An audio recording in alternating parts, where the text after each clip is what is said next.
kind of contract or what kind of documentation would be normal on your side, even in an unusual circumstance like the pandemic?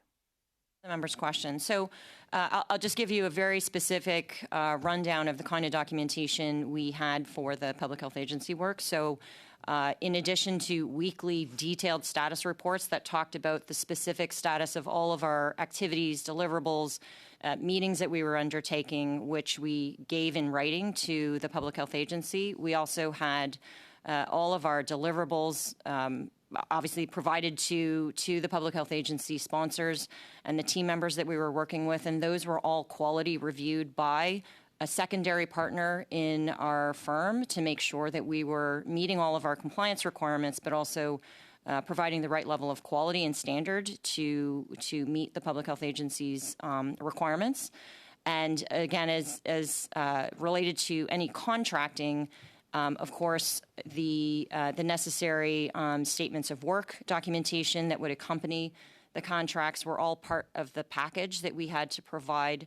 We also had to sign a form that said that we would maintain the same rate structure and rate card, which was the very same rate card that was established in the original SEPS TA and that we held constant for a 2.5-year period. So all of that documentation and of course, executed documents for the contracting and so on were provided directly to the public health agency for every phase of work we did. Thank you very much. That is the time.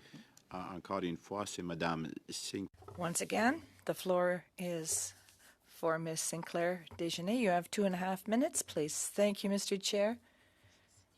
I'm going to quote the Deputy Assistant General. He mentioned in a previous committee that he finds the whole situation disgusting. He was referring to the fact that a firm with the size and reputation of KPMG would accept to a situation that was very, very suspicious. That's problematic. He also mentioned that the taxpayers didn't get good value for the money that they had paid, and that KPMG had a subcontractor, and GC Strategies took a huge cut for this ArriveCAN app, 30%, I believe. So I think that KPMG simply forgot that it had a role to play, that is to ensure that taxpayers get good value for money and ensure that the government complies with the law, that everyone complies with the law. There's one important aspect that I'd like to refer to.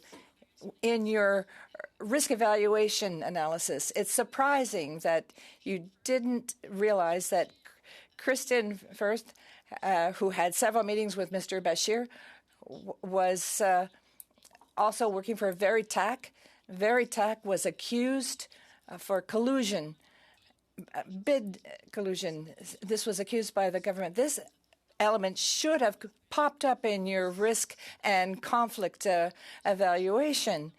If Mr. Bashir had seen this is really problematic. I think we're going to have to take a look at your conflict and risk evaluation report, because this is somebody who had previously been accused by the government, and the justices had required that all employees of Veritag should be given training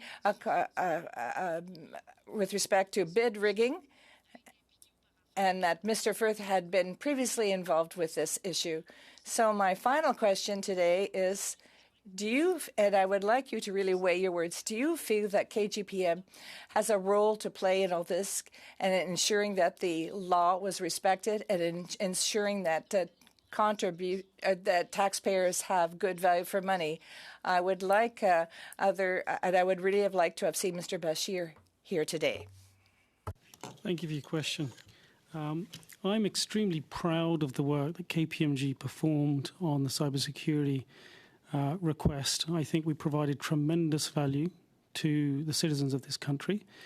And any situation where we as KPMG can help the government and citizens further safeguard and secure their information and provide recommendations that would help to do so, in my opinion, is providing tremendous value, and that's exactly what we did. We've provided multiple areas of improvement, opportunities for improvement, and that was following the execution of a very robust piece of work that we performed.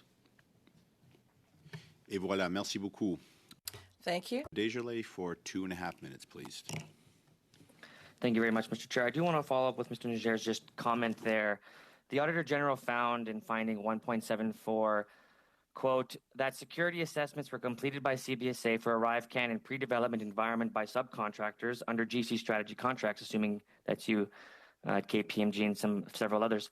However, we found that some resources that were involved in the security assessments were not identified in the task authorizations and did not have security clearance. Although the agency told us that the resources did not have access to travelers' personal information, having resources that were not security cleared exposed the agency to increased risk of security breaches. Mr. Niger, that comes in, I think, stark contrast to your comments of excellent work beyond the questions Canadians have of value for money, which the Auditor General has been clear ArriveCAN did not achieve. That includes the work of KPMG, which in many regards to many Canadians is a failure.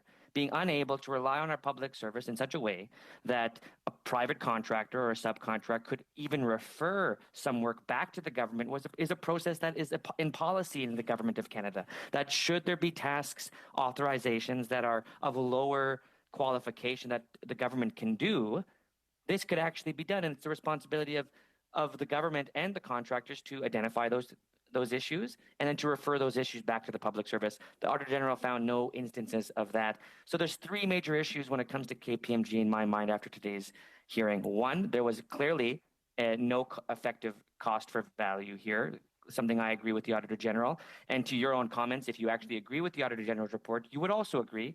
Two, there's a security issue related to the findings of the Auditor General on whether or not certain individuals for certain task authorizations were in fact security cleared. And the Auditor General herself has said that it exposes the agency to an increased risk of security breaches. Canadians should be concerned. And then, of course, finally, the lack of principle by KPMG as a contractor of the government to ensure one, public dollar was properly met, but communicating that important need to the government, I think, is also one of approach. So I have no further questions other than that of Mr. Niger. If you want to share any comments on the Auditor General's finding of a security breach potential. So what I can say is that I think you raised a number of points. For one, on the value, again, my answer remains the same. I think we provided tremendous value, and we highlighted several areas of improvement that I think speaks to. So you disagree with the Auditor General? Mr. Desjardins, your time is elapsed. I'm going to allow the witness to answer, but I would ask, because your time is up, that you not interrupt. So, Mr. Niger, please, over to you. Thank you, Chair. As I was saying, I think we provided tremendous value in helping safeguard the information of our citizens of this country. Number two, on the point about security clearance, all of the folks from KPMG that worked on this particular engagement were security cleared. They had the appropriate level of security clearance. So I do not understand how that is attributed to KPMG. I cannot speak for any other organizations that worked on this work on behalf of the government, but everyone who worked from KPMG was security cleared, and we follow security clearance matters and information security in general. We take that extremely seriously at KPMG, and I don't know if there was a third question in there. I defer to Ms. Lee if she heard a third question in there. If you have an answer, that's fine. I think we can leave. Thank you, Chair. And I would just reiterate that we followed exactly what the government process was for procurement. Our value for money, in terms of value of our services, they were pre-evaluated during the SEPS contract, and we held those constant throughout the 2.5 years that we supported the work. And just to reiterate that all of our resources who were on the contracts associated with both the Public Health Agency and the CBSA were all security cleared at the level that the government asked of us. Thank you very much. Just two more slots. Mr. Nader, you have the floor for 5 minutes, please. Thank Thank you, Chair, and again, through you, thank you to our witnesses for joining us here today. I want to begin by just making a comment about the concerns that we've heard today and how concerning it is to hear from KPMG, one of the largest firms in Canada, at 10,000 employees, and then being asked by the government of Canada, by a senior Trudeau government official, to contract through a two-person firm in a basement with no IT experience. I can't begin to explain how concerning this is, and should be concerning for you as well. That you as Point of order, Mr. Chair, if I could interrupt. Sorry, Mr. Nader. Just 1 second, Mr. Nader. Yes. Go ahead, please. Could you clarify what time we're ending today? I was under the impression we were a 2-hour meeting. I don't know what resources we have, and we seem to be at the end of our time. So if you could simply let us know. Yeah, we're down to the last 10 minutes here, so or closer okay, to do we 9, have resources to go over the 2-hour allotment? Yes. Okay, thank you. Over to you, Mr. Nader. You have 4 minutes, 20 seconds. Thank you, Chair. And but how concerning this really is for Canadians that this lack of value for money was really undertaken here. It reminds me of a Liberal MP who was once elected and wanted to do a motion on financial literacy, and then of course the PMO got a hold of that and said, "Oh, you can't do that." So she instead wasted resources over a number of parliaments trying to change the name of her riding rather than focusing on financial literacy, which I think is unfortunate. Chair. Point of order, Chair. Yes. I hope I'm going to have a chance to respond to that because. Well, hold on, Miss Shanahan, you want to respond? Okay? Sorry.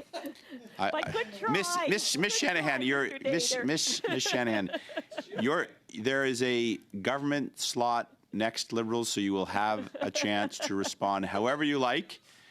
And I would ask you to mute yourself, Ms. Shannon, because right now we're just hearing a lot of laughter, which is rather odd. So, Mr. Nader, 3 minutes, 50 seconds.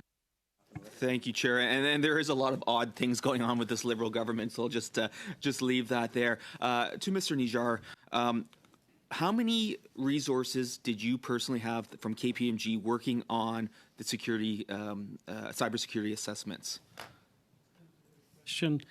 There were a number of resources. I don't have the exact figure, but I can get that to you. No problem. But there were a number of individuals at various different levels of seniority and experience. And if you could get that information, but to that end, the various levels of seniority and experience, was that information communicated specifically to GC strategies, that those levels of experience of those individuals? Thank you for the question. So we identified the individuals to the CBSA, and those individuals were on the engagement. And I do not know if GC Strategies were aware of those individuals. I believe they were. They knew the names of those individuals, is my understanding. And those individuals worked on the execution of the engagement.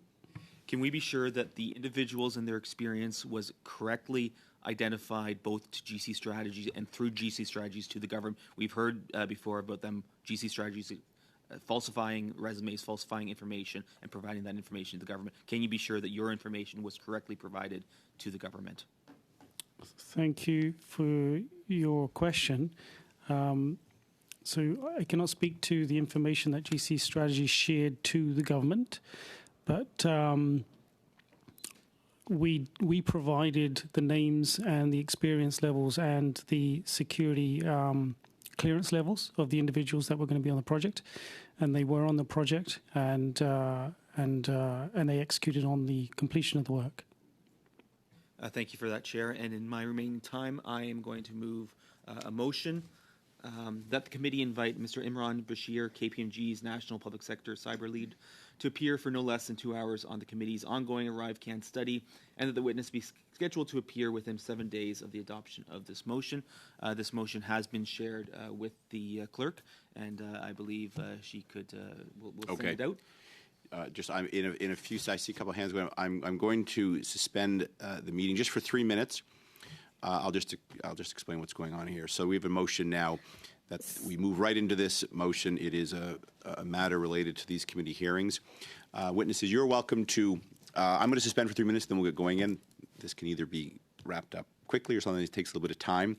For now, I'm going to Chair, ask. I just want to clarify something. Miss, just with you. wait a second. I'll hear you in a second. You get a point of order. Just 1 second. I will. I'm going to suspend now. Please get up. Why are you suspending, Chair? I have a point of clarification, just because I think it would Because impact whether to as a suspend or not. practice, Ms. Khalid, the motion is with the clerk. It will be sent out very shortly, so it's going to be a 3-minute suspension. I'm going to come right back, and I just want to give our witnesses a chance to stand up and just explain what's going on. I'll come right back. So is that your concern, Ms. Khalid, or is there something else you wish to ask? No, Chair. It's something else that I wish to ask. I don't Okay. know why you've always talked down to me, Chair. It's not nice. Well, Ms. Khalid, I'm wrapping things up with the witnesses, and you're interrupting me. So I'm happy to hear any points of order at any time, but it's odd to say, why are you suspending? Because I've actually started to make that as a practice as motions come up to give members, in fact, often it's at the request of the Liberals that I've been asked to suspend. So I'm trying to continue that practice. I don't mean to speak down to anyone, but I would just ask that at times when I'm addressing the witnesses that members just hold off. I will get to everyone in due course. So are there any points of orders before I suspend? Well, I have a question. Are you formally suspending the meeting? I don't understand what's happening. I'm coming back in 3 minutes. So I'm going to suspend the meeting for 3 minutes.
We'll call the meeting back into order. I see Miss. First of all, just the speaking list. I'll turn the floor over to you in one moment. But first, I'll have Miss Khalid, then Miss Shanahan, and I believe Madame Secretary. Wait, okay. Miss Khalid, you have the floor. And again, I do want to apologize. We felt I was speaking over you. That was not my intention. I just heard you in my earpiece, and as I was speaking to the witnesses, and just wanted to wrap things up with them. So the floor is yours. And just for members that are wondering, we have ample resources here to consider this motion. So Miss Khalid, the floor is yours. Sorry, Chair, my hand is lowered. Miss Shanahan is next. Pardon me, Miss Khalid.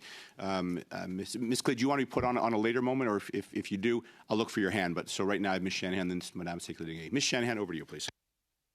Well, thank you, Chair. And I will speak to my private member's motion at a later time. But to this, I don't understand the purpose of this motion. And in fact, I'd like you to consider, indeed, that it is redundant in view of yesterday's motion, in which we adopted the motion that a witness list submission with the deadline set by yourself, Chair, with the consent of the committee, be set. And indeed, we received an email from you and the clerk yesterday that invited us to submit our witnesses prior to April 10th.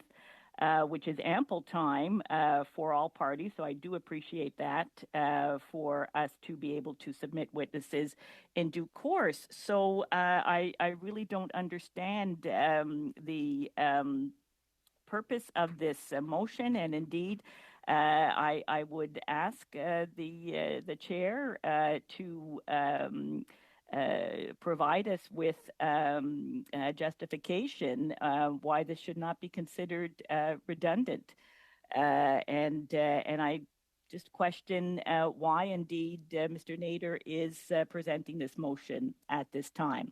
We were all getting along so well, Chair. I agree. This was a remarkably well-run meeting today. I think no doubt owing to the testimony of our witnesses. I'm going to stay out of this debate, but I will respond briefly, Ms. Shanahan, because you do ask about kind of the conduct of business.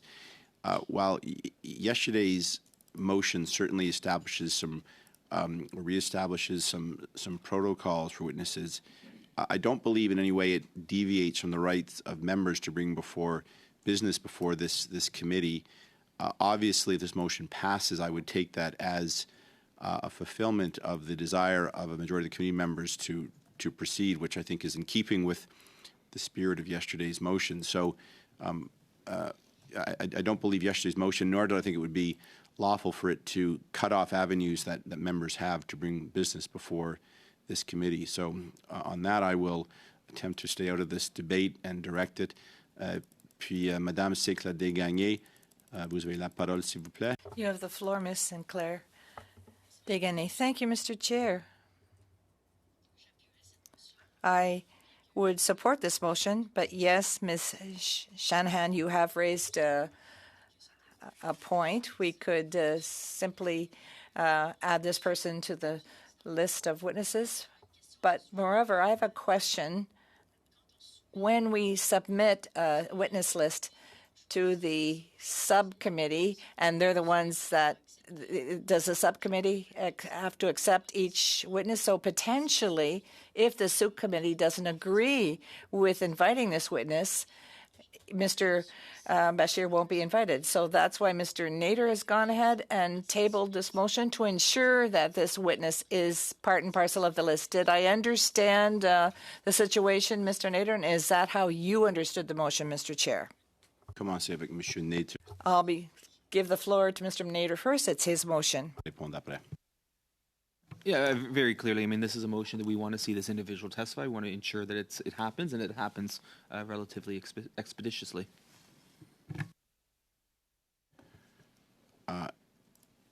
So I would add that, just one second.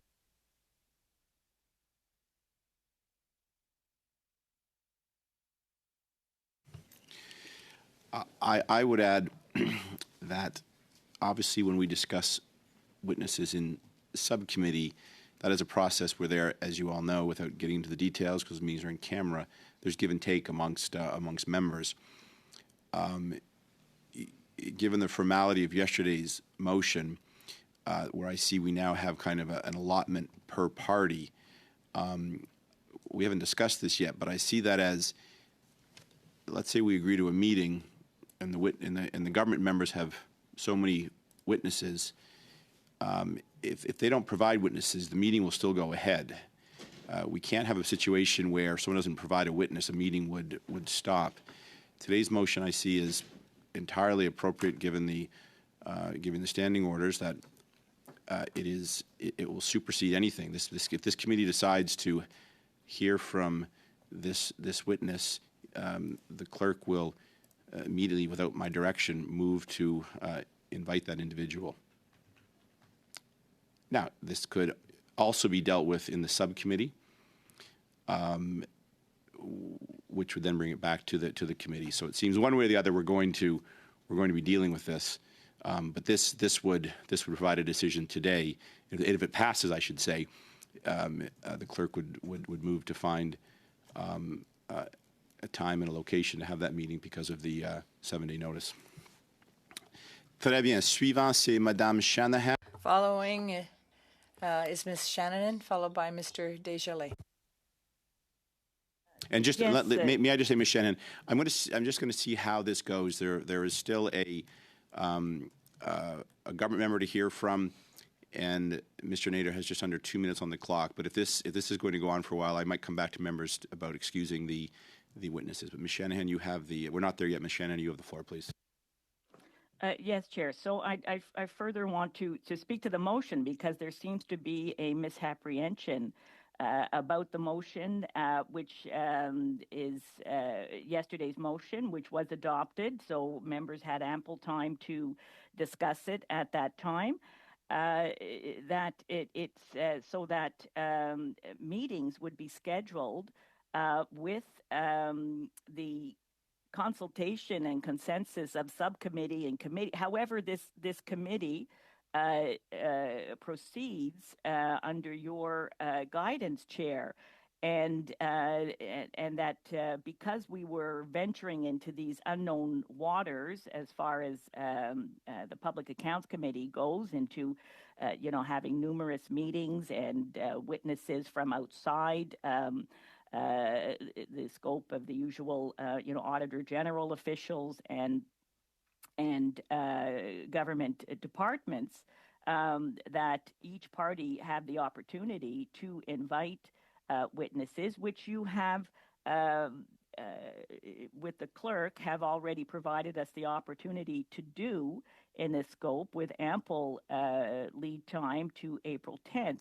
What I'm concerned about in this motion that is before us today is that it constricts the time to within 7 days. We already have a work plan, and we discussed yesterday how important it is for all members to have an established work plan so we can plan our own work, so we can instruct our staff and do research and prepare ourselves adequately for each meeting.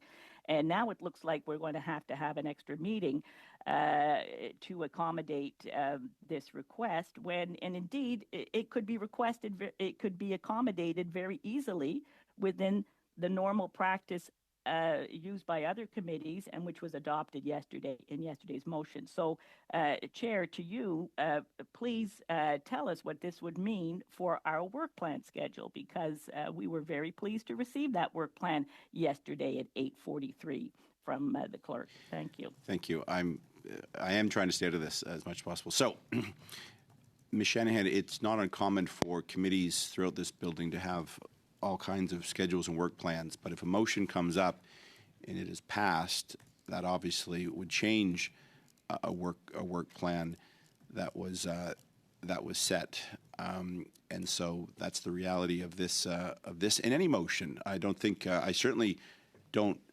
believe that yesterday's motion is suggesting that members from the various political parties can't bring forward motions for committees, or this committee in particular, to study because it is thought to be an issue. I think it would set a very dangerous precedent if that right was withdrawn. So, as chair, if this motion passes, I will view it as direction from the committee. Again, I don't believe yesterday's motion ever envisioned that consensus mean unanimity on anything, just an ability to structure witnesses from all the political parties. In fact, I think it was you, Ms. Shannon, who said this is not about a veto. This is just about greater input. So on that, I'm going to step back here. Again, this motion is certainly in order, given the standing orders, and I will turn again to Mr. Desjardins. You have the floor, please. Thank you, Chair, and thanks to my colleagues. I want to thank Mr. Nader for this motion. I do believe it's an important piece of our work, and I think we have to certainly invite Mr.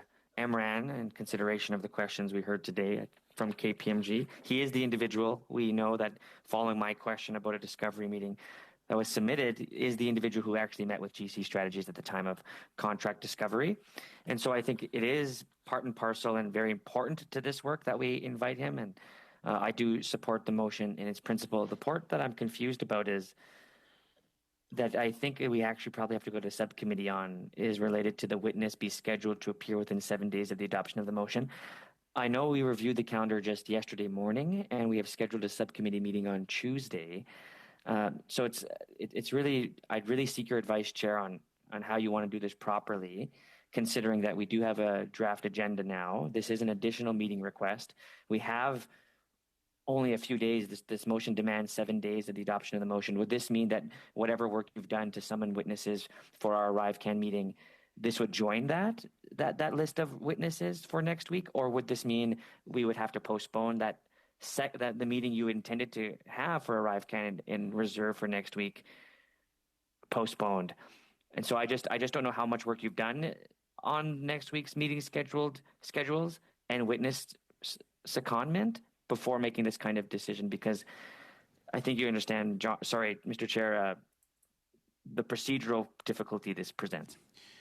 So there are obviously challenges that I share with the clerk. As you know, I try to be conscientious of the clerk's ability to bring forward witnesses as quickly as possible. I don't have a complete answer for you, Mr. Desjardins. Again, you're asking, there's a lot of, I don't want to presuppose the outcome of this meeting, but I'll try to answer your question. Should it pass, one option I would give this witness would be to join the Tuesday meeting. The invitations are well on the way. I believe we're just waiting for the paperwork before the notice is sent, but that would be one option. Do you know who is going to be present? Because that would prejudice my decision. If it's someone else really important to the ArriveCAN study, I wouldn't want to divide my time amongst multiple witnesses. Well, they are on Tuesday of next week. They are other contractors, so it would fit. This person would fit nicely with that. What do you know? Which contractors you invited? It's on the calendar. I don't have that in front of me right now, Mr. Desjardins. I believe there are 3 others. They confirmed. They have 2 of 3 have confirmed, and we're just waiting for the actual paper confirmation. And the third one could very well, or So we'll probably.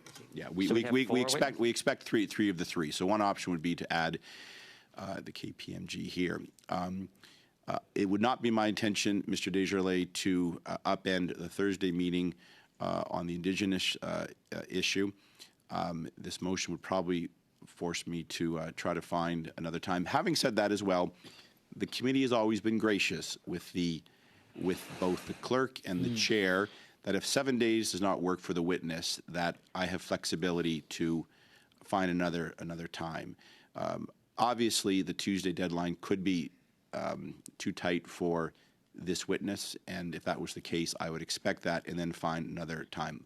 I would take the 7 days as an indication this is pressing, but given the work that we have, given the schedule, given the resource availability for Parliament, it might fall outside the 7 days. I would view that as a strong indication. I would certainly try to do it, but the committee has granted me leeway in the past to schedule meetings outside 7 days should there be a resource challenge or a witness challenge. Does that help, Mr. Desjardins? All right. It does help. I probably have more questions, but I'm going to recognize Ms. Khalid in them. a second, but first I just want to consult with my clerk. 1 sec, please.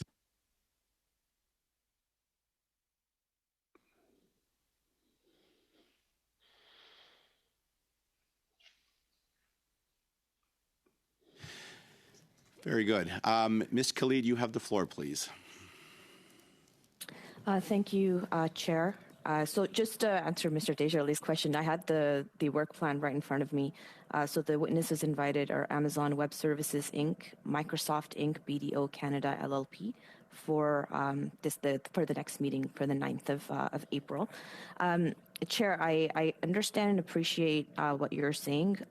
There is a lot of confusion. I know from trying to resolve this in as quick of a time as possible. I mean, one option would be to amend the motion to delete reference to when those witnesses would be invited, and then the second is that perhaps we can leave this motion be and perhaps pick it up again at the subcommittee meeting where members can actually just go in and have that discussion and answer any of the questions that they need to have answered in order to move forward. And there's not really that much of a time difference from today till the subcommittee meeting, and I think it's better that we proceed when we understand fully what it is that we're doing, rather than passing motions that we're not really sure how they would impact the rest of our work plan. And as you said, Chair, there's been a lot of work that's already been done by yourself and by the clerk in inviting witnesses. So it doesn't really make sense, I think, for us to rush through this. I think in principle we all agree that these witnesses perhaps should be invited. I do think that this is a question of timing, and that should be better addressed through the subcommittee as opposed to putting it in a motion. I think that we're all on the same page here in terms of where we want to go with this study, and it is part of a study. It's not a one-off, and that's why I think that this issue is better addressed within the subcommittee and the list of witnesses as opposed to a standalone motion in and of itself. I don't know if I'm interpreting this properly, but that's kind of where my headspace is at. Again, I would like to hear from colleagues as to what they're thinking. As what I misclicked, let me just respond to some of your points. So first of all, there is no subcommittee meeting scheduled for next week at this point. What it is that Ms. Yip rightly asked that I return to the full committee with a subcommittee report, which is at the end of the meeting time on Tuesday. That time right now is very short because I was expecting more of a here's where the subcommittee meeting is at. I could endeavor to find time, but again, that's a question of House resources. Ms. Clede, I am not in a position to withdraw the report. I think you understand that, but I hear more of a sentiment that I think is directed to the report, the motion mover, who will consider that. And your third